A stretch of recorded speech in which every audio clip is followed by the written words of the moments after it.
L'explosion que les gens ont entendue, c'était une péniche sans amarre qui cognait contre le bord en béton du canal, et pas de la dynamite. Et certains évoquent l'hypothèse d'un complot visant à faire sauter les digues. Et donc ils butent. Inonder 80% de la Nouvelle-Orléans. Qui aurait intérêt à faire ça? Pourquoi mettre à la rue toute une population blanc et noir de la classe moyenne? Ça n'a pas le moindre sens. Vous affirmez donc que c'était une catastrophe naturelle, purement et simplement. Une catastrophe naturelle. Un ouragan, c'en Ce est qui une. a frappé les côtes du golfe du Mississippi, c'était une catastrophe naturelle, un ouragan, purement et simplement.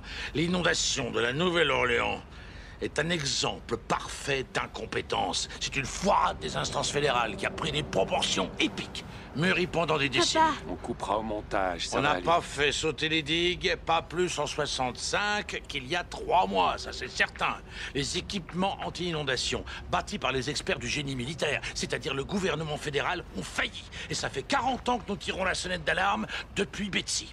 En disant que ça allait recommencer si on ne se bougeait pas. Et devinez quoi? Ils ont rien fait. Papa, arrête, tu vas encore avoir une attaque. T'en fais pas, ma chérie. Aussi détendu qu'un concombre qui se glisse dans le cul d'un archevêque. On n'a pas fait sauter les digues. Les écluses ont foiré. Les berges se sont écroulées, les pompes étaient hors service, alors que tout ça était censé être capable de résister à une tempête bien plus énorme. Alors le gouvernement serait responsable, d'après C'est vous. exactement ça. Il faut désigner les responsables pour les assigner en justice. Les ingénieurs, les instances fédérales, les autorités locales, le gouvernement, les entrepreneurs qui ont économisé sur les matériaux et toute la clique des politiciens véreux qui s'en sont mis plein les poches. Mais étant donné que les dégâts ont pris une telle ampleur, pour quelle raison le contribuable américain devrait-il payer les milliards de dollars que va coûter la reconstruction de la ville? Mais d'où tenez-vous que des nations ne reconstruisent pas leur ville détruite? Pour alimenter le débat, admettons que la Nouvelle-Orléans a bien été, il y a longtemps, une grande cité. Vous insinuez que la Nouvelle-Orléans n'est pas une grande ville?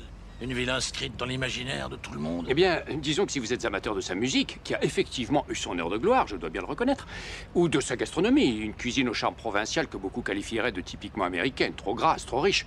Alors oui, bien sûr, la Nouvelle-Orléans a ses aficionados. Mais qu'en pense le reste de vos concitoyens?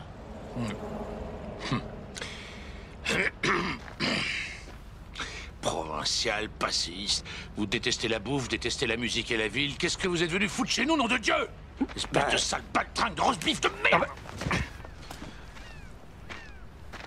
Non, écoutez, Allez, arrêtez. ça aussi à la main! Vous pouvez Allez, pas... Arrêtez, allez, à la enfin. flamme, ça aussi, putain! Ah, là, je te reconnais. Dans le Mississippi, ça aussi! Si on essayait de finir ceci d'une façon civilisée... Tout ce que je veux, c'est lui faire prendre un petit bain!